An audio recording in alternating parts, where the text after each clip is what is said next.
Sean Fennessey. I'm Amanda Dobbins. And this is 25 for 25, a big picture special conversation show about 25th Hour. And this life came so close to never happening. Amanda. Yes.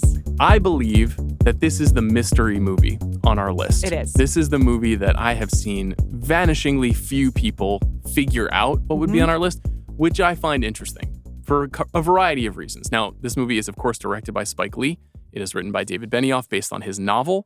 It stars Edward Norton, Philip Seymour Hoffman, Barry Pepper, Rosario Dawson, Anna Paquin, Brian Cox, a number of Spike Lee all-star character actors. It's shot by Rodrigo Prieto, music by Terrence Blanchard. And if you've been listening to this show, you know that it's coming. You should. But this is a big movie. It's a big movie for me and a movie that I know you've always loved too. Yeah. So it has been interesting that people have struggled to identify, one, that we would do a Spike movie, because we both love Spike. Right. And two, that this would be one of the movies. But for whatever reason, on social media, it's true. And even among friends, people have just not known what would have been in our top three. Our good friend Dan Riley has been trying to guess for 2 weeks now, because we had been talking about there's one surprise left. There's one thing that you won't see coming, and that we were very excited about.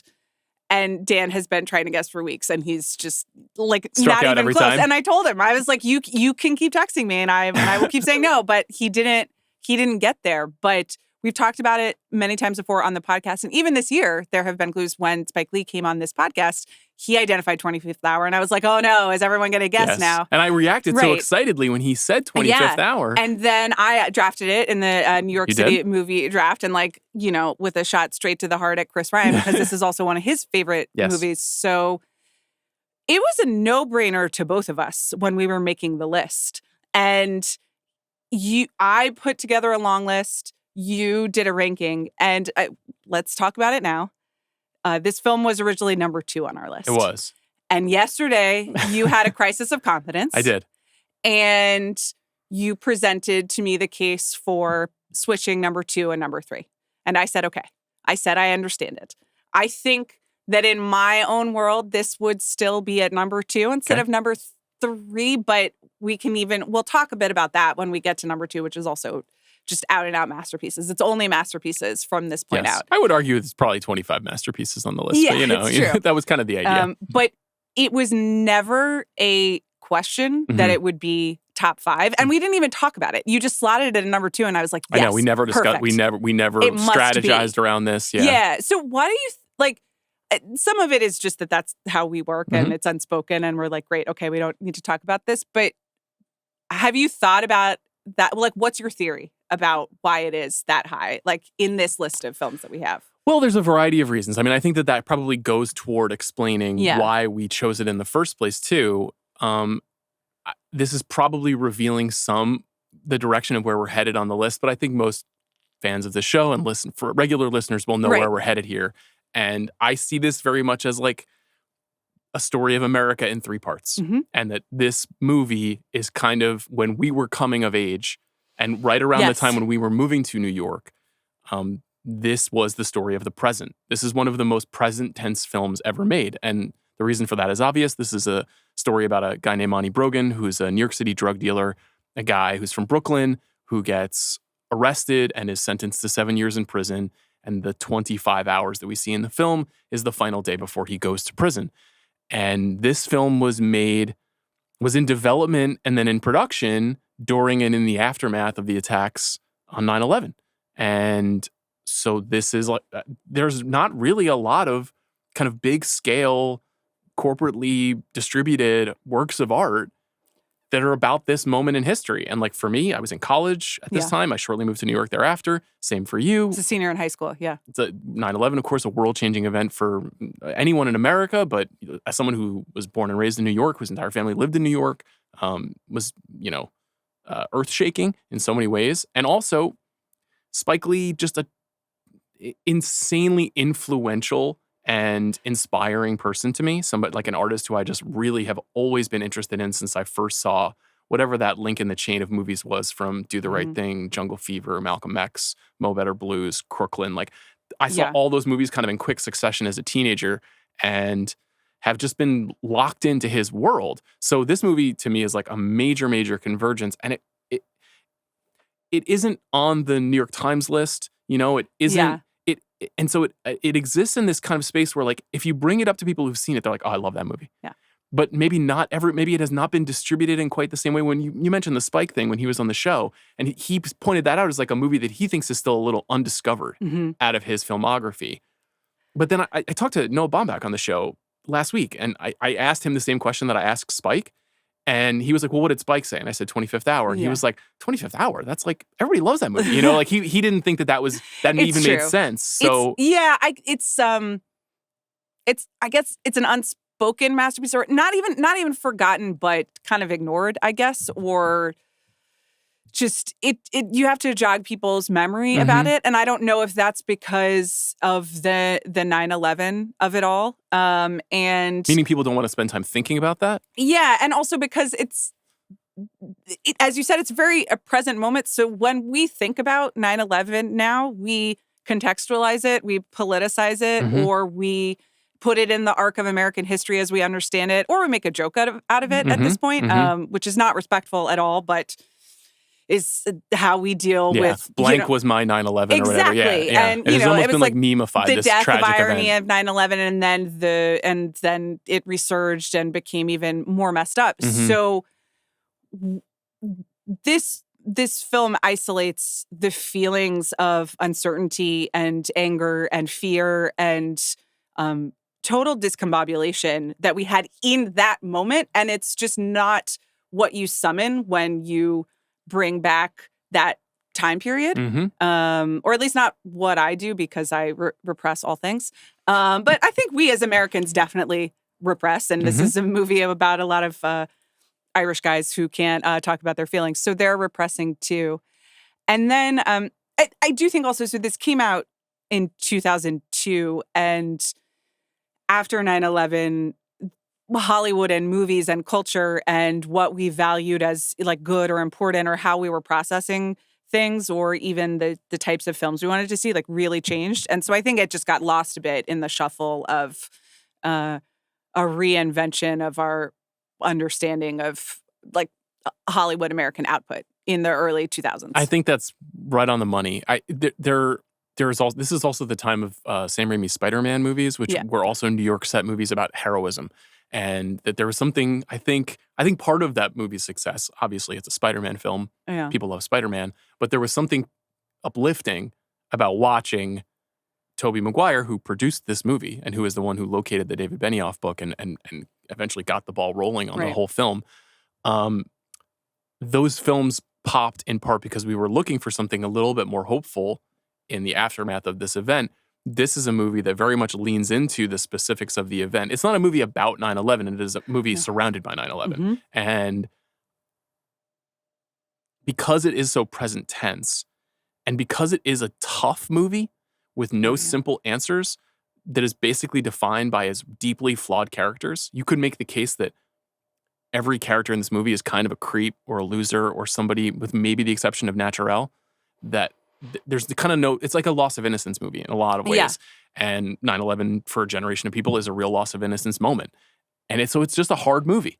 And there are funny things about it. It is amusing. You know, anyone ever tell you look like an optical illusion? You know, like there's stuff in the movie that it has a great energy and vitality to it. And it does have a sense of humor, but it's quite sad. I mean, it's brutal. It has two of the great scenes of the 21st century, in my opinion, as well. And I mean that both emotionally, but just like actual filmmaking, the writing, and then the way that Lee adapts it, and his particular style put to the subject of New York, in the fuck you rant, and then the ending, which is like. Some of the reason that this movie is on the list for me is just technically speaking, it is an out-and-out masterpiece. It is the best ending of a movie in the 21st century. I put that question in the doc. And straight up. I think that there are some contenders. I think it is I consistently cry at the end of the movie. Yeah. And there's not a lot of movies that like I can see on eighth time and still feel very moved I cry at something different every single time. Yeah, at a moment in the conclusion. Yeah. It's funny, this is going to be one of the lesser seen movies, I think, in the top 10. And there are probably people listening to the episode who have not seen this movie. I highly encourage you to see it. We're going to talk about all the details of it throughout this conversation. I do want to go back to Lee because I wrote down that this is his last out-and-out masterpiece.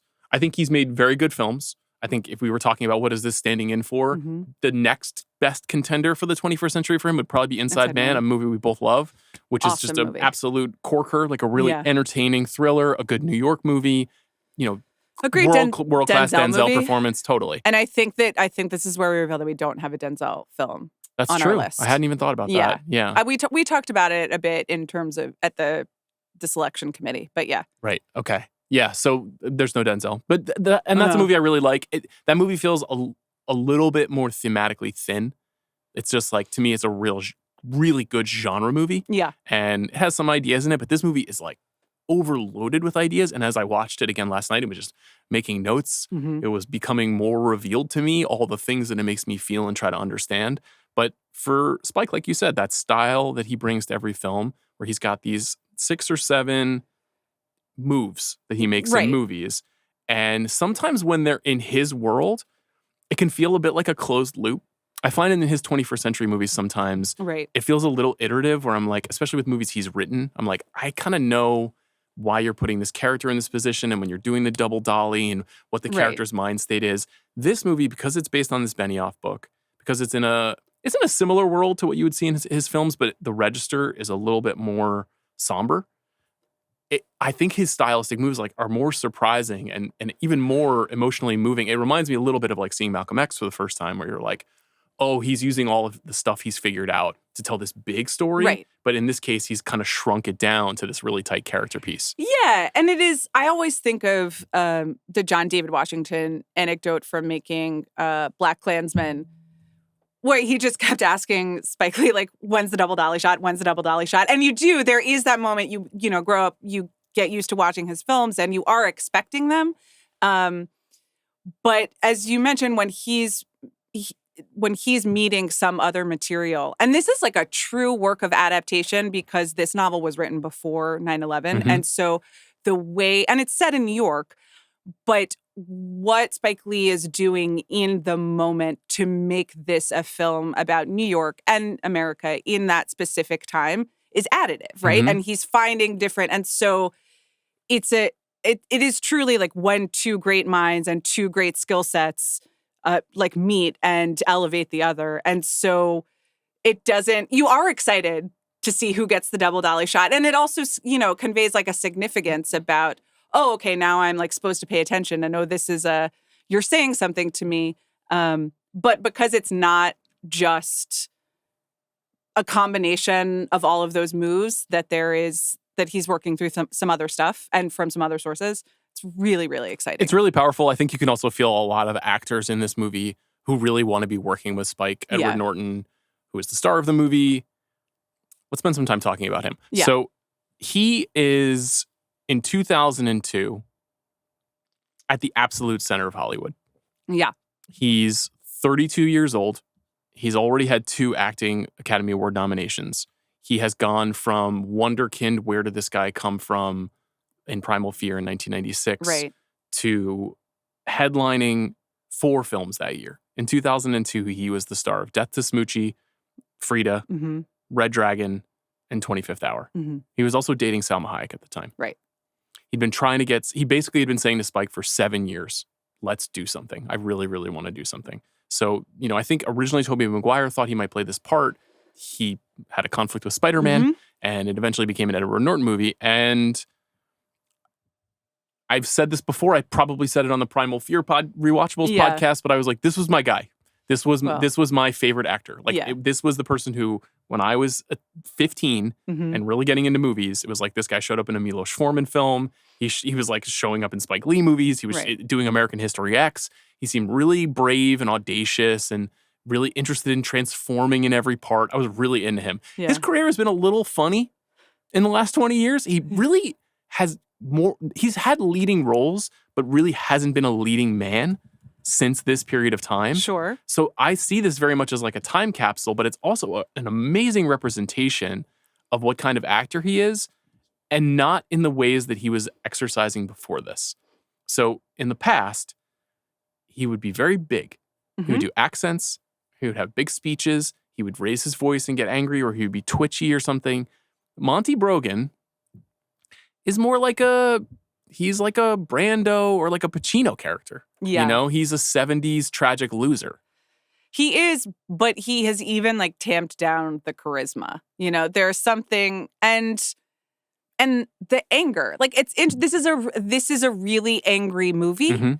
But in the most famously angry scene, it's done through a mirror, and it's not even the actual. It is Edward Norton as Monty performing it, but it's his reflection in a mirror that takes over and starts yelling all of these things because the actual character can't access any of it. That's what it is. It's an internal monologue that is made external.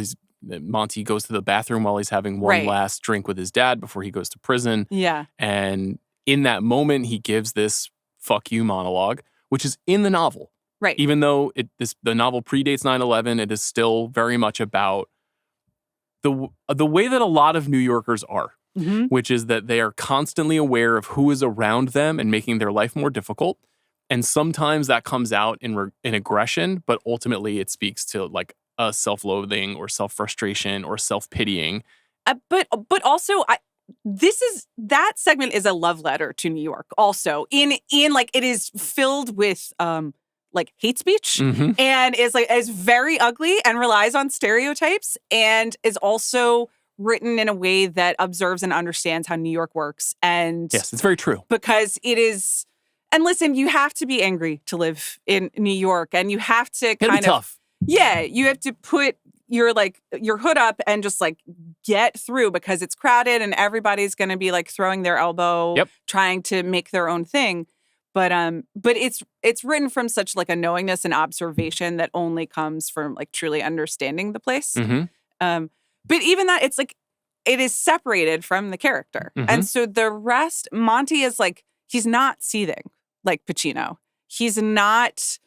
There's no last like fight left in him like there is in like there usually is in Brando. Yeah. It's just it's resignation. It's a movie of regret in so many ways, because this is a guy who was obviously very smart. He gets into this private school on a scholarship, even though he comes from seemingly a lower middle class background, and he fucks up because he starts dealing drugs in school. He gets kicked out of school, and then he becomes a career drug dealer, and he gets a little greedy and he gets pinched, and that's when his life starts to unravel a bit.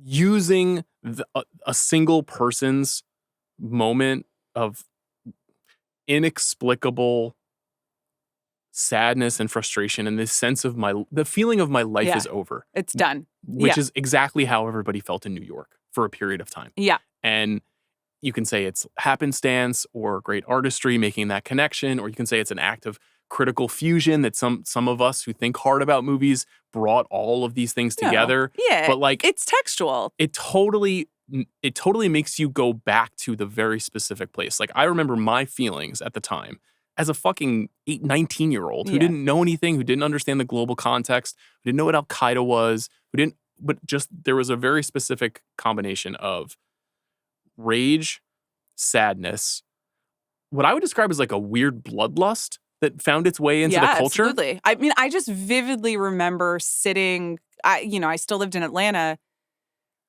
but we just like sat there watching the news and just like watching live footage of bombs that the United States was dropping on places that were not the United States in some sort of, I don't even remember where, which is one of many parts of the problem. Totally. But those actions felt like manifestations of the same feelings that people were having on September 12th, which were obviously completely wrong and misguided and awful and obviously continued a terrible cycle. But this movie, like really within these characters, I think completely manifests all of those feelings that people were having. And at no greater moment, I think, than in the fuck you rant that he gives. Right. Well, but there's also, it literalizes that there is a scene filmed above Ground Zero. And it's where Barry Pepper's character, Francis Xavier, I can't remember his last name. Slattery Frank, lives. and the Philip Seymour Hoffman character comes to meet him, and they like sit in the window, quite literally looking over Ground Zero and the cleanup site. And they have a conversation about how the air is bad down there. And, you know, fuck the Times, I read the New York Post. Just like iconic. Incredible line. Barry Pepper What happened stuff. to Barry Pepper? Yeah, I don't know. I Googled that last night. Extraordinary in this movie. So good in this. Yeah. And then the conversation turns to Monty, and it goes from 9/11 to Monty's like impending prison sentence and how they as friends are going to deal with it. And I had forgotten this, but the very last line after Frank is like, we'll never see him again. It's over. He says, "It's over after tonight, Jake. Wake the fuck up." And then the camera pans up from them to the Ground Zero cleaning site, and you watch the trucks moving through, sweeping up with like the Terrence Blanchard score is unreal, but at that moment is like really going for it. Totally appropriate for the big swells that he is known for. And I was just like, oh, so it's literally, it's over after night. This is quite literally about America in this moment. And I'm watching what the camera wants me to watch and thinking about it. Yeah, there's so many things that are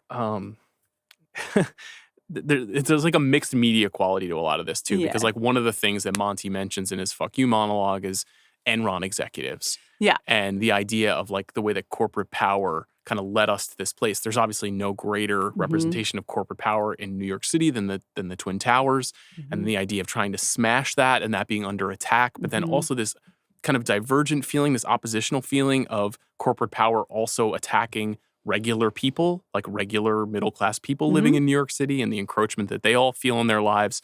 This movie has like a frictive tension in all of its ideas. Like it's just not a clean and simple movie. You mentioned that Frank in that scene says like, it's over, Monty's never coming back, you're never going to see him. And Jacob, Philip Seymour Hoffman's character, will not accept that. But then later in the film, we see a long conversation between Frank and Monty, and Frank is insisting, like, you're going to survive, you're going to make it, I'm going to be there for you when you get out. We'll I'm going to be waiting together, for you. Yes. Which is just like heartbreaking, you know? And he's like, is he lying to himself? Has he convinced himself over that night? Is this just something that friends do for each other? Like, the truth is kind of all in the middle there somewhere. But I've been saying to you the last day or so, like, this is really a movie about how men are with each other. Sure. And how they, like, kind of don't know how to tell the truth to each other sometimes. And they feel that they need to support each other, but also break each other's balls at the same time. And like, there's got to be one guy who's like, I'm the truth teller in the group. And there's got to be one guy who's like, I'm the empathetic guy. But then like people's personalities merge and they split apart. And as I was watching the movie very closely, I was like, I think the Benioff idea of the movie is that these three friends, that Jacob and Frank and Monty are kind of like, they're kind of the male psyche. They're the ego and the super ego and the id. You know, Monty is the ego, Frank is the super ego, Jacob is the super ego and Frank is the id. Like, when you put them all together, they seem like a person. Right. But individually, they have all of these trademarks where like they're kind of bouncing off of each other throughout this movie, which is also a clever idea about what happens to friends you have in high school, right? Where you're like, you could never be closer to somebody than when you're 16, and then cut to 10 years later, and you're like, why was I friends with this person? What did we see in each other? I think that I spend like a moderate amount of time thinking about the male psyche when watching this movie. Like I'm not really breaking it down into parts, which is also possibly just how much time I devote to it in general. Yeah. But you're confronted by it on a regular basis. Right. And this is a very familiar version and a very perceptive version of what I am confronted with a bunch of guys who are connected and sort of devoted to each other, but it's very complicated and they just like can't figure it out. We were talking about... What percentile do you think I would be in the Bachelor scale if I was single? Don't answer that. Let's see. Money and... What's the other thing Jacob fails on? Bad breath. Bad breath. Yeah. I can't really speak to that. Okay, thanks. You don't really eat any food with like flavor. I drink a lot of coffee. That's true, but it doesn't make it this far. Fortunately for everyone involved, I've been married for some time. But I was thinking last night about our conversation around the movie Friendship, the 2025, which was another, I thought, perceptive and rare movie about how men don't know how to talk to each other or be friends or how complicated it is. And we're very familiar with the women genre of that. Yes. But this is definitely the same type of movie. It's hard to exist as a person in the world or a man in the world, and it's also hard to know how to talk to each other. This episode is brought to you by Amazon Prime. Like an action blockbuster, the holidays move quick. But with Prime, fast, free delivery means those last-minute gifts arrive right when you need them. Last year, while watching Singin' in the Rain with my son, I realized a pair of tap shoes would be a perfect Christmas gift, and I had them under the tree for him on Christmas Day. Prime's fast shipping is always there for you during the holidays, especially when it's last minute and just can't wait. Last minute holiday magic? It's on Prime. Head to amazon.com/prime to shop now. I think there's some struggles of expression, and you have this moment late in the movie where Monty wants to get beaten up so that he goes into prison looking less pretty than than Edward Norton is. And, that whole scene where they're beating the shit out of each other is this conclusive moment of like, this is how men feel sometimes, like they want to just bash each other's heads in. I think that there is a lot of other like really rich stuff inside of the movie. The Monty getting arrested and the kind of sting and the idea of who has ratted on him is a strong narrative through line. And so for some of the film, he feels that Naturelle, his girlfriend, played by Rosario Dawson in the movie, may have been the person who told the cops that he was hiding money and drugs in his couch cushion. It's possible that it's maybe someone in the criminal organization that he works for, the Russian mobsters that he's working for. So in that process of him getting arrested and being questioned by police officers, you get what feels like really classic Spike Lee material, where you've got, Clay from The Wire, before The Wire, doing shit. And in the conversations that he's having with Monty, they're full of very specific explanatory language about mandatory minimums, the Rockefeller laws, the kind of like late stage capitalism of the war on drugs. That in the early 2000s, I say this as somebody who was raised by somebody who was working in this space. With this. This was kind of a pre-fentanyl, like rise of heroin moment, I would say, in the drug trade. And it was still kind of like a high class, low class situation. There's some very savvy stuff about the Simon character, who's the first character we see in the movie approaching Monty sitting on the park bench, who's an addict who looks really run down. And then in a flashback sequence we see much earlier in the movie, he's a businessman wearing a suit, buying from Monty. And kind of just the way that this world, what Monty is doing is evil and soulless. And also the way that people who become incarcerated are treated is also extremely dark and in some cases corrupt. And the film is trying to leave the nuance up to you. It's like nobody thinks that the cops in this movie are the good guys, even though we know Monty is a piece of shit. And literally his best friends say he's a piece of shit, and yet we feel affection for him. He's not just like immoral, and a bad guy, but he also fucked up. Like he got caught. Yes. He wasn't even smart. Good at being a bad guy. Yes. He just totally screwed up, and for what? Yeah. And I think I would say that this is the most 70s movie that we have on our 21st century list.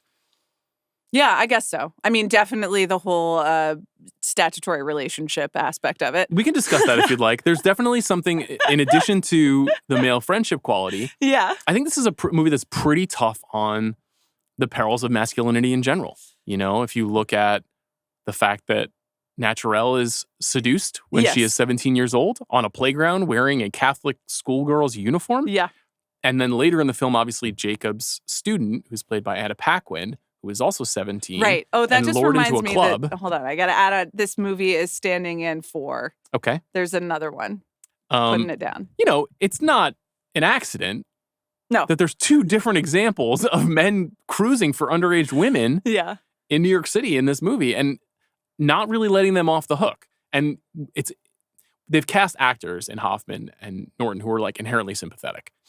When you see them in a movie, you're like, I hope that person's okay. They're creeps. It's a movie about the creepiness of dudes as well, among a million other ideas. As always, an incredible Hoffman performance. The scene in the teacher's lounge, just absolutely brutal. And then when she comes in, ask why did I get a B? Yeah, and he is not doing anything and is also completely turned on and freaked out and panicking all at once. Yes. While so very still. And then I just also, the physical acting of in the club when he's just like this with his hands over his face for a while. He's the embodiment of shame. You know, he didn't get laid enough when he was a teenager and now doesn't know how to relate to women and is identified as like a, rich kid, trust fund guy and has no experience in the world beyond the world of ideas that he likes to teach. And so he's totally arrested. He's like arrested in his development as a person. And, I mean, he's not actually arrested in the course of the film. Other people are arrested in the film. It's like outlook not good for him. When he might make some mistakes. When he's just begging her, could you like please not talk about this at school? I mean, you're gonna get fired, sir. There is literally an R. Kelly joke in the club scene, and this is obviously there were many rumors, and maybe even the tape had been circulating at this time. Of R. Kelly's heinous acts, but this is before Ignition Remix even came out. This was in the culture, and this movie is putting that stuff into the culture again and kind of making us confront it. And then the other thing, too, about Monty being kind of soulless is Monty wants money so that he can feel safe and have power. And that is also a kind of an inherent characteristic of New York. There is a status-seeking quality about New York City, at least that I felt when I lived there. Yeah, of course. Where it was sort of like, what are you wearing? Where are you going? Are you going to that club tonight? What street do you live on? Well, I mean, what do you do? And what does that say about your level in the world and how much money you have? Yes. And even when we see the Anna Paquin character come in, like enter the club with these guys. Yeah. She's like, is your friend like famous or what is he? Because he has like all these connections and power and talking to the Patrice O'Neal character at the club door. And it's pretty savvy about that too, that I did go to clubs in my 20s in New York. It was really fun. It did feel exciting. It was like, it felt special, and it's seductive. You can get kind of really trapped inside of that world very quickly and it can ruin your life pretty quickly as well. There's also the introductory scene we get for Frank is on the trading floor anticipating unemployment numbers and how they will affect inflation and wages and investments and everything, and then people cheering when at an unemployment number and what it means for their money making. It's if you want to talk about like soulless commodification of actual people, it is exemplified. And then his boss is like really mad at him for taking some bet, but also like, you need to come out with us tonight. It's all right there in one scene. Yeah. Al Palagonia, who is one of Spike's best friends and who often does literally sit courtside with Spike and is so funny in that movie as Frank's boss. And there's a number of other very familiar people. I mentioned, Clay from The Wire, Isaiah Whitlock Jr. and Michael Gannett, who's been in a couple of his films. And you got like also very memorable people in very small roles. Like Aaron Stanford shows up very quickly as one of Frank's colleagues. Vanessa Ferlito is Rosario Dawson's friend. Are you familiar with Tony Siragusa, the guy who plays Nikolai, or Kostya rather? Only from 25th Hour. So that's the only way you've seen. Do you know anything about him? No. Should I? Do I? Well, I'll tell you who he is. He was a defensive tackle for the Colts and the Ravens for 10 years in the NFL. He won a Super Bowl with the Baltimore Ravens. It makes sense based on his shape. He is not Russian and was born in New Jersey. Okay. He clarifies that he's Ukrainian. Sorry, Ukrainian. Would you have guessed that?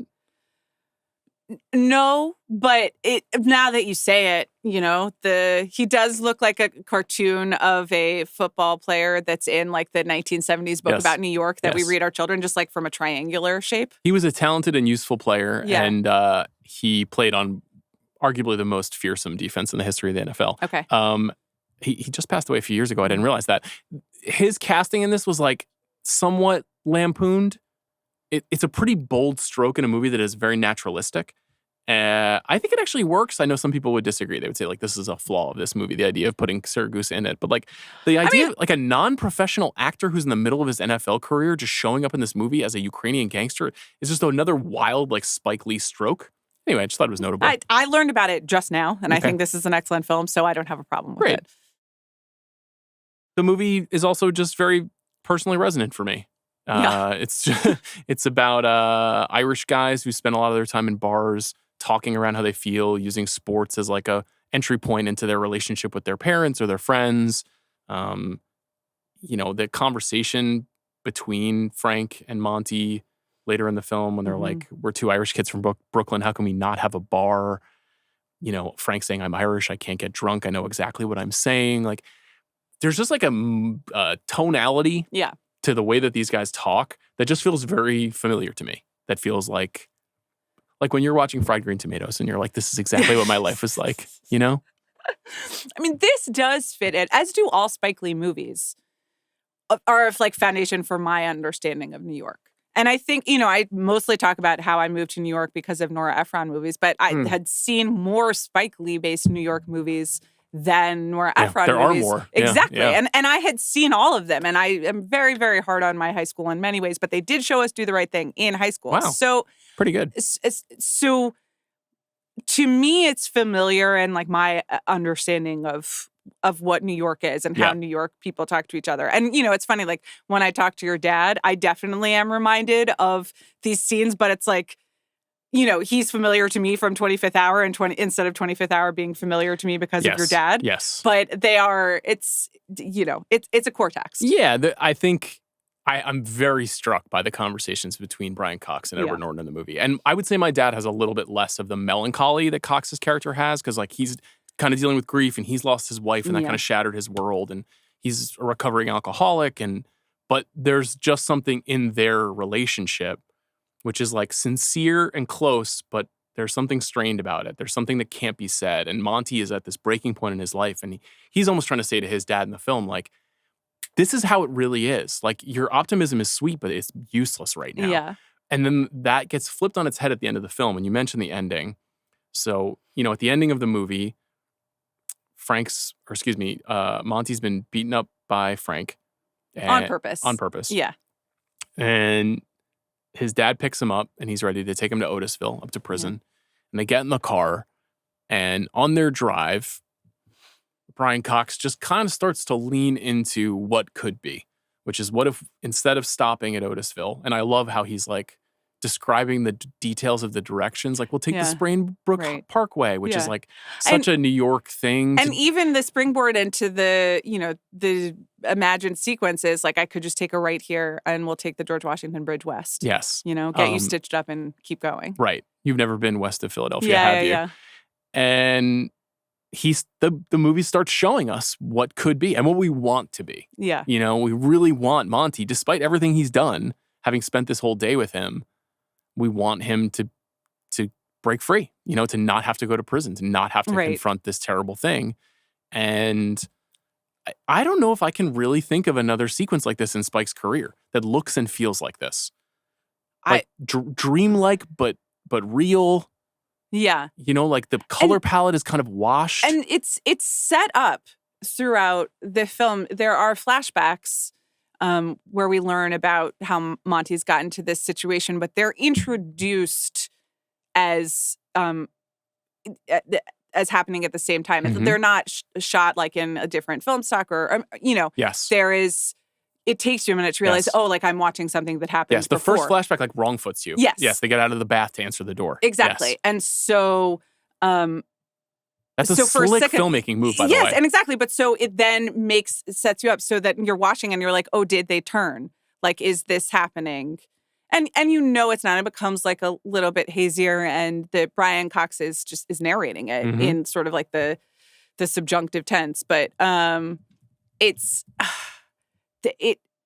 the longing and also the knowing in the moment that this actually is not happening, but you want it to so badly, or you're so afraid of what is happening instead,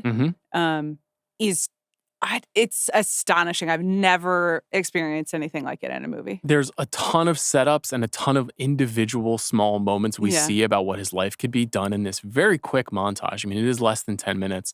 And photographed so beautifully. The whole movie is photographed so beautifully, The bus shot. Yes, when the bus moves away and they're standing there and I know. Yeah. And it's honestly, it's incredible. Like, I think this is like a full-blown out-and-out masterpiece. And I think a lot of people do agree, but it just does not have the same reputation as a lot of the movies that we've talked about that people are calling for. How could you not include this? How could you not include that? I was thinking about Prieto.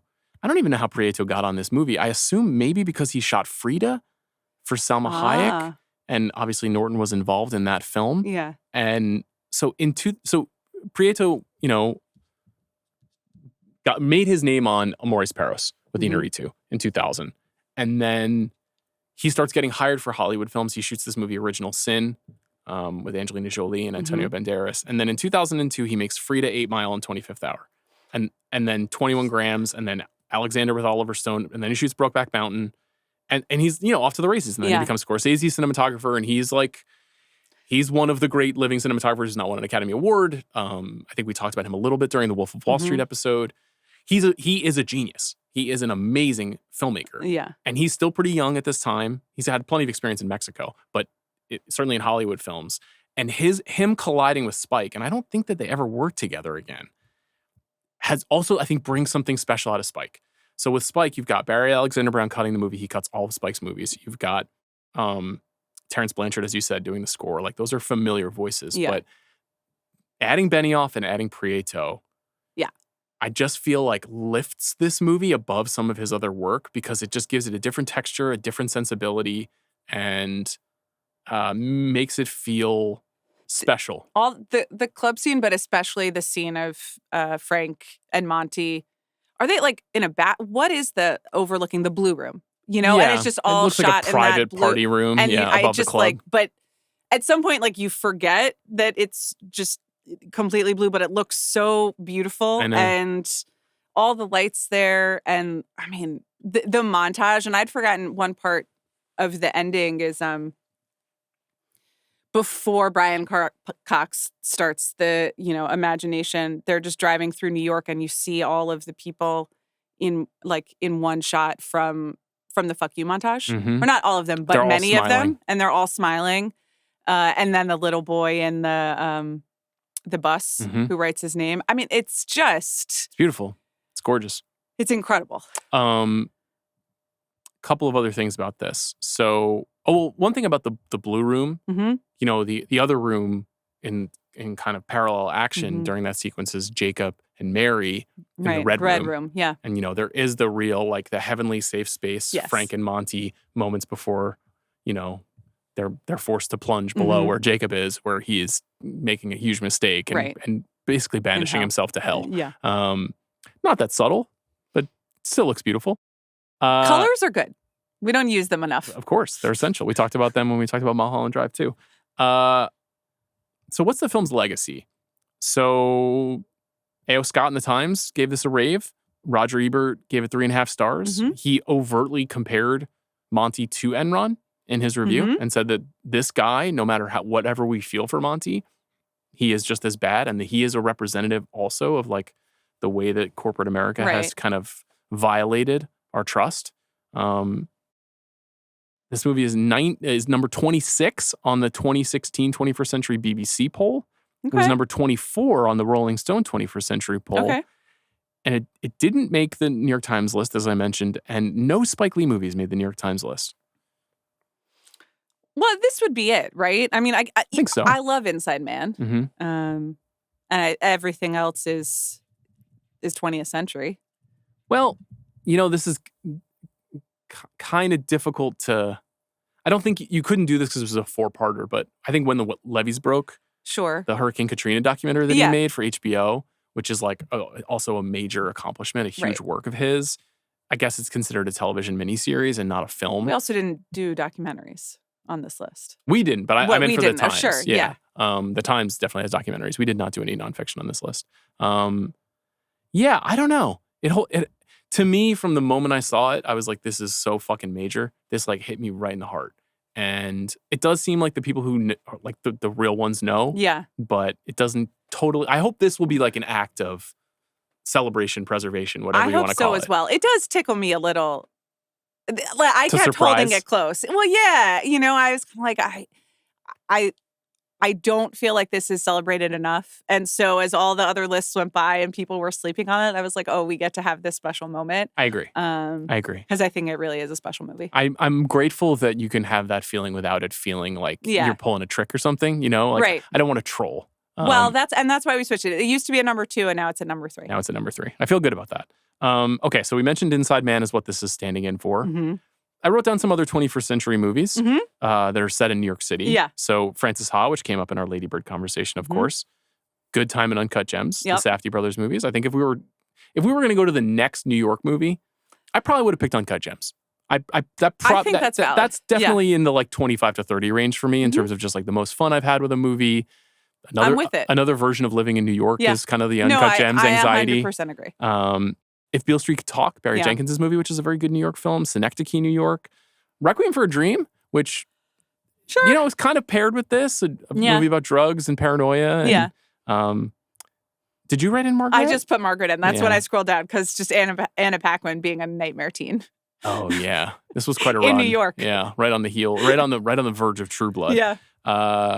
And then drug dealer movies. Like I was never going to put any of these movies on the list, but American Gangster, Traffic, Blow. Yeah. There was an era from 2000 to 2010, especially during the rise of like a very specific kind of New York, East Coast centric era in hip hop. Yeah. Where the glorification, the kind of Scarface-ification of a certain kind of drug dealer movie was happening.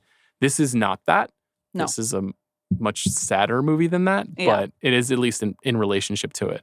So speaking of recommended, if you like, a couple titles. Carlito's Way, I think, would be a great double feature with this movie. Brian De Palma's drug dealer movie about Al Pacino's character. Clockers, the Spike movie, which is also about drug dealers. Kind of the different side of that story, like, black kids in the projects as opposed to a white kid working for the Ukrainians. Boys in the Hood, which is a movie about high school friendship and about how it can get broken up pretty quickly. Train Spotting, also a friendship movie centered around drugs. Midnight Express, the darkest version of this story. Yeah. Once Upon a Time in America, people committing crime in New York. Midnight Cowboy. Anything else? I always think about how Chris Ryan compares the ending of Lady Bird to this ending. They're very, very different movies in every single way. But since we had Lady Bird recently on our list, if you're into that, bring it on over. That's interesting. Yeah. I guess there's something to that. The sort of like the open-endedness. Yeah, and the separation from reality and like what's actually happened and like the wishfulness or the wistfulness. Do you believe that Monty, while he is sleeping, is on his way to Otisville, or do you believe he's on his way to Albuquerque? I think he's on his way to Otisville. I think so too. Yeah. That's why you and I are cynics. Any closing thoughts? Feeling good about 3? I love this film. Me too. I mean, it's a gut punch in the best way every time, but it's a treat to rewatch it. So. I agree. Was happy to talk to you about it. Thanks to our producer, Jack Sanders, for his work on this episode. Later this week, we have a post-Thanksgiving treat. We built the Robert Redford Hall of Fame with our friend Tracy Letts. We sure did. You did the work. He did the work. I did the TV. Work. He watched old TV episodes, and we did our best to build it. We've zagged a couple times. I feel fine. I feel good about it too. We'll see you then.